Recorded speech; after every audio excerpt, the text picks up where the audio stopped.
নমস্কাৰ এই মুহূৰ্তত আহি পৰিছে ৰাতিপুৱাৰ কেইবাটাও বিগ ব্ৰেকিং নিউজ। আজি হৈছে 13 এপ্ৰিল। দেশৰ কোটি কোটি কৃষকৰ বেংক একাউণ্টত ২,০০০ টকা নহয় ১১,০০০ টকা প্ৰদান কৰিব PM কিষাণৰ ২৩ নং কিস্তিক লৈ ভাল খবৰ আহি পৰিছে। অৰুণোদয়ৰ প্ৰতিজন হিতাধিকাৰী বেংক একাউণ্টত ১,২৫০ টকাৰ পৰিৱৰ্তে ৩,০০০ টকা প্ৰদান কৰিব ৰাজ্যৰ মুখ্যমন্ত্ৰী ডক্টৰ হিমন্ত বিশ্ব শৰ্মাই। যদি আপুনি চৰকাৰী ঘৰ পোৱা নাই, চৰকাৰী ঘৰ নতুন তালিকা প্ৰস্তুত হৈছে।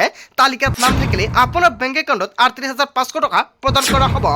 আত্মীয় গোটৰ প্ৰতিজন মহিলাৰ বাবে ভাল খবৰ। প্ৰতিগৰাকী মহিলাই বেংক একাউণ্টত ২৫,০০০ টকা প্ৰদান কৰিব কেন্দ্ৰীয় চৰকাৰৰ ফালৰ পৰা। কেৱল এয়াই নহয়, ৰেচন কাৰ্ড থাকিলে ৰাজ্যৰ প্ৰতিগৰাকী হিতাধিকাৰীয়ে লাভ কৰিব ৫টা নতুন আঁচনি। মুখ্যমন্ত্ৰীৰ ঘোষণা।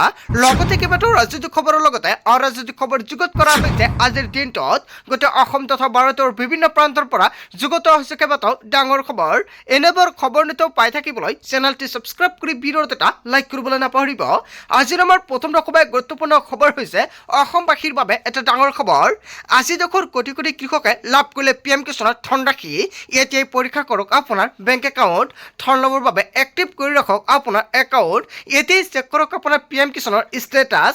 আপোনাৰ বেংক একাউণ্টত ১১,০০০ টকা আপুনি পাবনে? PM কিষাণৰ ২৩ নং কিস্তিৰ টকা অতি শীঘ্ৰে প্ৰদান কৰা হ'ব আপোনালোকৰ বেংক একাউণ্টত। শীঘ্ৰে কৰি লওক এইকেইটা গুৰুত্বপূৰ্ণ কাম, অন্যথা বঞ্চিত হ'ব ধন লাভৰ পৰা।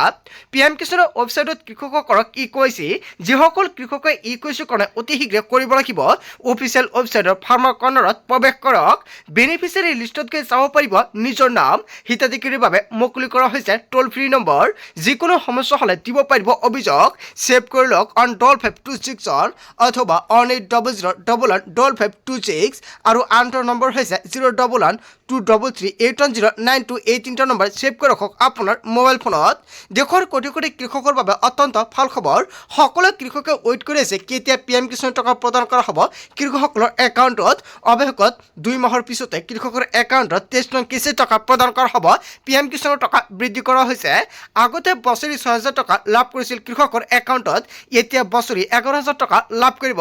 যদি কোনোৱে কৃষকে ভাবিছে নতুনকৈ আবেদন কৰিব, নিশ্চয় কৰিব পাৰিব।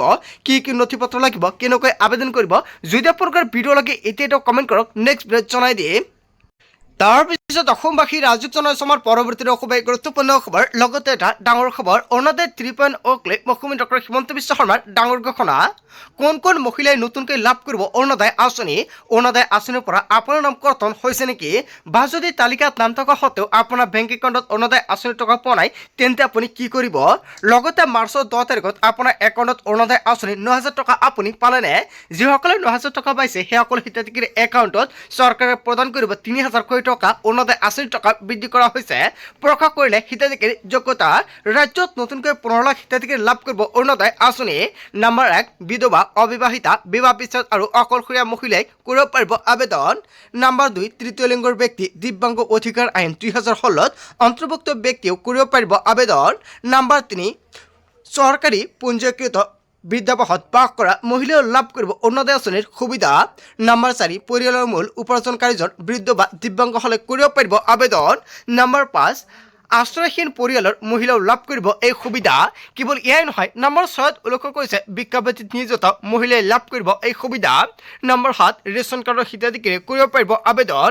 শীঘ্ৰে সাজু কৰক আপোনাৰ যাৱতীয় নথি পত্ৰ। আবেদনৰ বাবে প্ৰয়োজন হ'ব Aadhaar card, voter card, ration card, ৰঙীন ফটো, বেংক একাউণ্ট। যদি এতিয়াও আপুনি ৰেচন কাৰ্ড পোৱা নাই, তেনে ক্ষেত্ৰত নতুনকৈ ৰেচন কাৰ্ডৰ বাবে আবেদন কৰক। ৰেচন কাৰ্ড নোহোৱাকৈ অৰুণোদয় সুবিধাৰ পৰা আপুনি বঞ্চিত হ'ব। যদি আপুনি এতিয়াও অৰুণোদয় পোৱা নাই, তেন্তে শীঘ্ৰে কৰক আপুনি আবেদন। যোগ্য বিবেচিত হ'লে কৰিব পাৰিব অৰুণোদয় আঁচনিৰ বাবে আবেদন। অৰুণোদয় 3.0 লৈ মুখ্যমন্ত্ৰী ডক্টৰ হিমন্ত বিশ্ব শৰ্মাই কৰিছে বৃহৎ ঘোষণা। আজিৰ ভিডিঅ'ত যিমান পাৰে সকলোৱে বেছি বেছিকৈ শ্বেয়াৰ কৰি দিয়ক। তাৰপিছত অসমবাসী ৰাজুক জনাইছো আমাৰ পৰৱৰ্তী খুবেই গুৰুত্বপূৰ্ণ খবৰ। লগতে এটা ডাঙৰ খবৰ, মুখ্যমন্ত্ৰী ডক্টৰ হিমন্ত বিশ্ব শৰ্মাই ৰাজ্যৰ লাখ লাখ মহিলাক দিলে 3টা পদ। এইকেইটা কাম কৰিলে পুনৰ পাব চৰকাৰী ধন। 10,000 টকা লাভ কৰা সকলো মহিলাই লাভ কৰিব বিশেষ কেইটামান উপহাৰ। হয়, যদি আপুনি এইকেইটা কাম কৰা নাই, অতি শীঘ্ৰে কৰি লওক। নম্বৰ ১, 10,000 টকা 10 দিনীয়া গোটত দিব পাৰিব সকলো মহিলাই। নম্বৰ ২, মহিলাই নিজেও কৰিব পাৰিব ব্যৱসায়। নম্বৰ ৩, স্বামীৰ ব্যৱসায়ৰ ক্ষেত্ৰতো বিনিয়োগ কৰিব পাৰিব। কেৱল এয়াই নহয়, ইয়াৰ চৰকাৰী যিকোনো এটা কাম কৰিলে দ্বিতীয় পৰ্যায়ত পাব 25,000 টকা। অহা বছৰত মুখ্যমন্ত্ৰীৰ সকলো মহিলাক প্ৰদান কৰা হ'ব এই ধনৰাশি। 2 জুলাইৰ পৰাই ৰাজ্যৰ মুখ্যমন্ত্ৰী ডক্টৰ হিমন্ত বিশ্ব শৰ্মাই কৰিছে বৃহৎ ঘোষণা। আত্মসহায়ক তালিকাত আপোনাৰ নাম অন্তৰ্ভুক্ত হৈ আছিল নে? যদি আপুনি 10,000 টকাৰ চেক পাইছিল তেনে ক্ষেত্ৰত আপুনি পৰৱৰ্তী কিস্তি 25,000 টকা লাভ কৰিব। যিসকলে 10,000 টকাৰ চেক পোৱা নাছিল সেইসকল হিতাধিকাৰী বেংক একাউণ্টত ৰাজ্যৰ মুখ্যমন্ত্ৰী ডক্টৰ হিমন্ত বিশ্ব শৰ্মাই 35,000 টকা প্ৰদান কৰিব। নিৰ্বাচনী প্ৰচাৰৰ আগদিনাই মুখ্যমন্ত্ৰী ডক্টৰ হিমন্ত বিশ্ব শৰ্মাই আত্মসহায়ক প্ৰতিজন মহিলাৰ বাবে ভাল খবৰ দিছে। তাৰ পিছত অসমবাসী ৰাজুক জনাইছে আমাৰ পৰৱৰ্তী খুবেই গুৰুত্বপূৰ্ণ খবৰ। লগতে এটা ডাঙৰ খবৰ, অসমৰ নিৰ্বাচনত বহিৰাগত লোকে আহি ভোটদান কৰিছে। অসমত কেইবাটাও বিস্ফোৰক মন্তব্য কৰিছে। 50,000 বহিৰাগতে ভোটদান কৰিলে অসমৰ নিৰ্বাচনত। উত্তৰ প্ৰদেশ, বিহাৰৰ পৰা ভোটাৰ আনিছিল বিজেপিয়ে। অসমীয়া ভোটাৰে জয় হ'ব নোৱাৰে এনে কাম কৰিছে বিজেপিয়ে। বিজেপিৰ বিৰুদ্ধে কেইবাটাও বৃহৎ মন্তব্য কৰিছে। পশ্চিম বংগৰ এখন নিৰ্বাচনী সভাত এই মন্তব্য কৰিছে মমতা বেনাৰ্জীয়ে।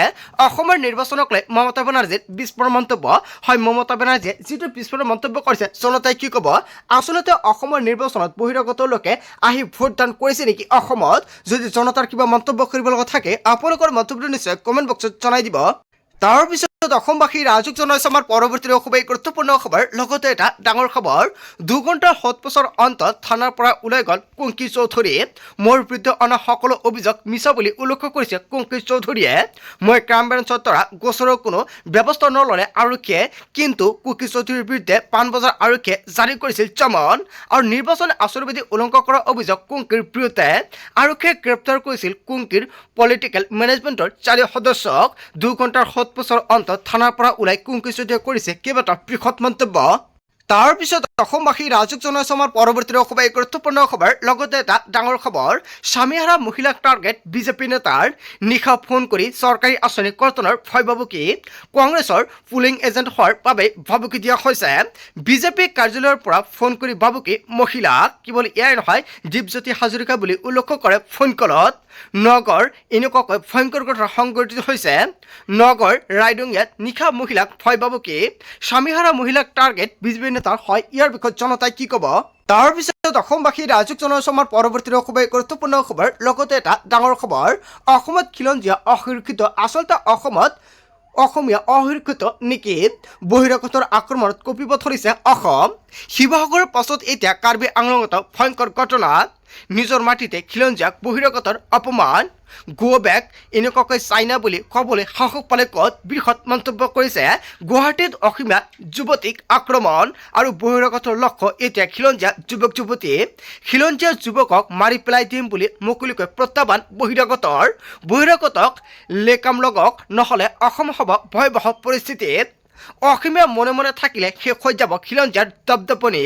প্ৰশাসনক এতিয়া ব্যৱস্থা লোৱাৰ দাবী আটাচুৰ গৰ্জন। হয়, আটাচুৱে যিকেইটা মন্তব্য কৰিছে আপোনালোকে কি ক'ব? আপোনালোকৰ মন্তব্যটো নিশ্চয় কমেণ্ট কৰি জনাব। তাৰপিছত অসমবাসী ৰাজুক জনাইছে আমাৰ পৰৱৰ্তী খুবেই গুৰুত্বপূৰ্ণ খবৰ। লগতে এটা ডাঙৰ খবৰ, পুনৰ টালিটোপোলা বান্ধি বাংলাদেশ এৰাৰ হুংকাৰ দিছে প্ৰধানমন্ত্ৰী নৰেন্দ্ৰ মোদীয়ে। অসমৰ পিছত এইবাৰ পশ্চিমবংগলৈ মোদীৰ ক্ৰান্তি। বিজেপি শাসনলৈ আহিলে পশ্চিমবংগ এৰি পলাব লাগিব বাংলাদেশী। টালিটোপোলা বান্ধি পশ্চিমবংগ এৰিব লাগিব বাংলাদেশীয়ে। প্ৰতিটো বাংলাদেশী পৰিয়ালে এৰিব লাগিব পশ্চিমবংগ। হাৰি নাযাব অবৈধ অনুপ্ৰৱেশকাৰীক সহায় কৰা লোকসকল। বাংলাদেশীক আশ্ৰয় দিয়া, চৰকাৰী আঁচনিত অন্তৰ্ভুক্ত কৰা লোকৰ বিৰুদ্ধে হ'ব ব্যৱস্থা। পুনৰ টালিটোপোলা বান্ধি বাংলাদেশীক দেশ এৰাৰ হুংকাৰ দিছে প্ৰধানমন্ত্ৰী নৰেন্দ্ৰ মোদীয়ে। তাৰপিছত অসমবাসী ৰাজুক জনাইছে আমাৰ পৰৱৰ্তী খুবেই গুৰুত্বপূৰ্ণ খবৰ। লগতে এটা ডাঙৰ খবৰ, মুছি দিয়া হ'ল মিয়াৰ নাম। মিয়াপুৰ নাম সলনি কৰিলে বিজেপি চৰকাৰে। মিয়াপুৰ নাম সলনি কৰি নাম দিয়া হ'ল ৰবীন্দ্ৰনগৰ। উত্তৰ প্ৰদেশৰ মুখ্যমন্ত্ৰী যোগী আদিত্যনাথে কৰিলে ডাঙৰ ঘোষণা। য'ত এজনো মুছলমান নাই তাৰ নাম মিয়াপুৰ হ'ব নোৱাৰে। উত্তৰ প্ৰদেশৰ লক্ষীপুৰ খেৰিত আছিল এখন গাঁও আৰু সেই গাঁৱৰ নাম আছিল মিয়াপুৰ। আৰু বাংলাদেশৰ পৰা অহা হিন্দুৰ বাবে সলনি কৰি দিয়া হ'ল এই নাম। লখিমপুৰৰ খেৰিত সংস্থাপন দিয়া হৈছে হিন্দু বাংলাদেশীক, মুছি দিয়া হ'ল মিয়াৰ নাম। ইয়াক লৈ কেইবাটাও বৃহৎ মন্তব্য কৰিছে যোগী আদিত্যনাথে।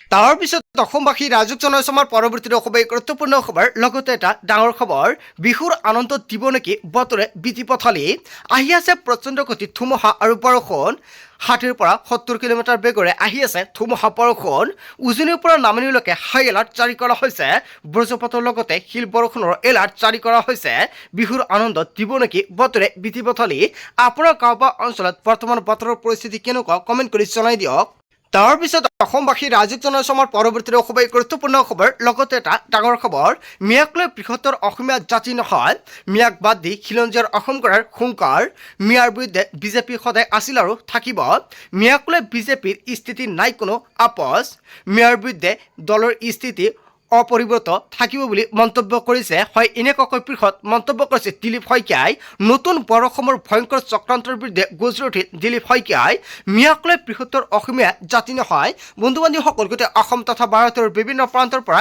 যুগত হৈছে কেইবাটাও ডাঙৰ খবৰ এনেবোৰ খবৰ নিতৌ পাই থাকিবলৈ চেনেলটি ছাবস্ক্ৰাইব কৰি ভিডিঅ'ত এটা লাইক কৰিবলৈ নাপাহৰিব চ' থেংক ইউ ফৰ ৱাচিং ফুল ভিডিঅ'